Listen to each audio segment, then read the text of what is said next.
13,000 acres to the east, and that's an unfathomable amount. Like, for context, Manhattan, the entire island of Manhattan, is 17,000 acres. The fire to our left is bigger than Manhattan, and the fire to our right is almost the size of Manhattan, both at less than 10% containment.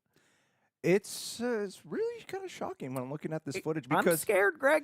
you know, you get so used to hearing about like terrible things happening all around the world. You get so used to it. And as sad as that sounds, there is kind of a numbing effect when you are constantly exposed and hearing about things. And then to look at these locations that I grew up with, like I am from LA. I've been pretty much in the same 10 to 20 mile radius my entire life. And to see these places that are 10 to 20 miles away from where I'm living at. There was one that was like about a mile and a half away from us that started. Mine was on my hill, man. Yeah. I looked out a window. There, right? Yeah. Yeah. It's to see what's happening, this devastation, and when it started with the Palisades as well. The Palisades they're such a beautiful spot. Yeah. That was really shocking and devastating. So, and we get fires every year, and we get the Santa Ana winds every year. But this is much like this feels like Hurricane Katrina for LA. Like, hurricanes happen in New Orleans, and there's only so much infrastructure, and then there's the devastation of Katrina. I feel like when this started, it was like, oh, the fire season starts, and then now it's just there's before this fire and there's after this fire in LA. Absolutely, yeah. And we do know a few. I know some people who lost their homes, which really is super sad. I don't know how you manage. I just like we had the false alarm alert. Did you get? You asked me what I did. Where we got the alert, and I was like, "Oh my god, we're gonna have to evacuate." We went to John, and I was like, "Okay, what do we need to get out of here?" And looking out for the cats. It's I'm like, "Wow, this is really scary." I sent you my cheat sheet of how to evacuate, which I had learned hours before. Yeah. And guys, and I hope you never feel the feeling of walking through your house. One, film everything for insurance because those scallywags. But two, assholes. But the criminals. That's why Luigi existed. Exists. Greg said it. I'm saying, yeah, man. What these insurance companies are pulling right and the amount of people that they canceled fire without telling them. Yeah, hundreds of thousands. As they were like, oh my god, it's going to spread to there. We need to cancel their insurance. Fucking assholes. It's insane. So I had to figure out walking around my house like what was my musts.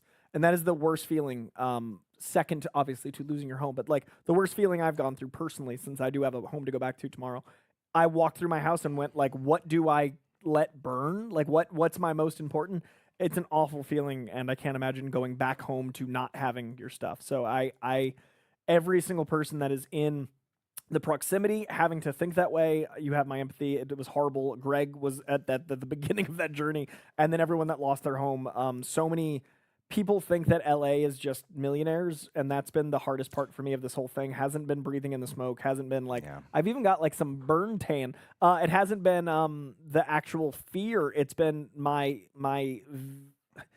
I've seen the lack of empathy. I've seen that people don't care about people, and like people leading with judgment and going like, oh, they're millionaires. Most aren't. If you've ever been on a movie set, there's one millionaire and lots of poor people. Yeah. And then like there's someone that's the boss of that millionaire that's actually rich. It's not what you no one should lose their home, and no one should have to defend that they had money for that home, and no one. It's really gross what I've seen in the days following this. And we wanted to do the opposite. I did. The last thing I wanted to do was work today. But as soon as Greg, we had agreed to do a live stream, and as soon as Greg said, I'm like, yeah, of course I'll be there. Like, we'll do a thing. And then when he said we were going to do it for charity, like, it gave me the pep in my step that I'm really, like, I'm glad we could do something. Yeah. Well, we'll transition Sorry, that was a long that. rant. Let's start raising some funds, Coy. Yeah! That's why we're doing this. So let's start. We already see that a lot of you guys have been contributing so far, and thank you so much.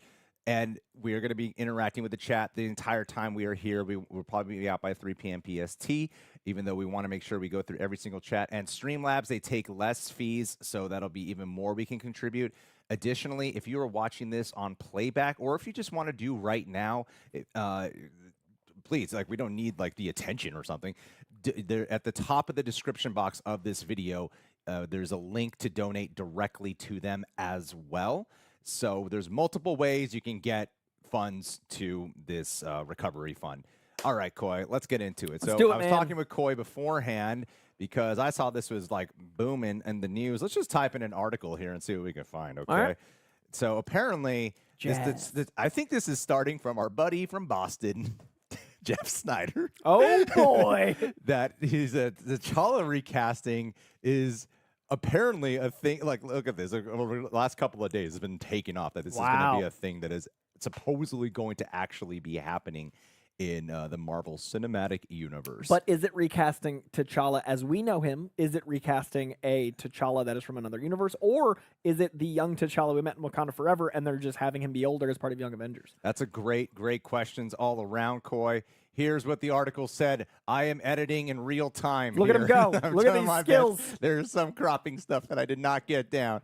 So Jeff Snyder, he said, with Marvel reshuffling the deck in advance of Avengers Doomsday and Avengers Secret Wars, I'm told that the door is firmly open for T'Challa to be recast via the magic of the multiverse. I heard that an actor was actually offered the role this past fall, a couple of months after Downey's big reveal at Comic-Con, but they turned it down. Snyder believes that the newly cast T'Challa will lead Black Panther 3. Coy, first off, what do you think about this pause? What do you think about what's your reaction to that? My immediate reaction is I do feel like Black Panther 3 could have very well been Shuri after the end of Wakanda Forever and had assumed it was.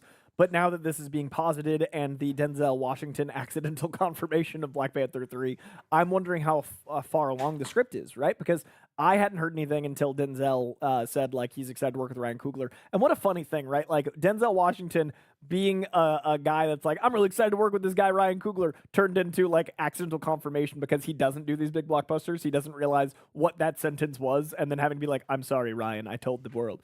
But I didn't realize the script was far enough along to even be, in having these conversations. Now it's interesting to see that will this be a continuation of Wakanda Forever where it is young T'Challa, who was, named after his father? Will this be something multiversally following the events of Secret Wars? Because we don't know when Black Panther 3 is going to come out. We could have a different universe's T'Challa. Or is this the recast T'Challa movement where this is the one I hope isn't the case because it's very tricky after you have an entire movie mourning someone. Yeah. I don't know how you then have that person back, and that kind of eliminating a lot of emotional connection to the real person that we tied the emotional connection to the role through.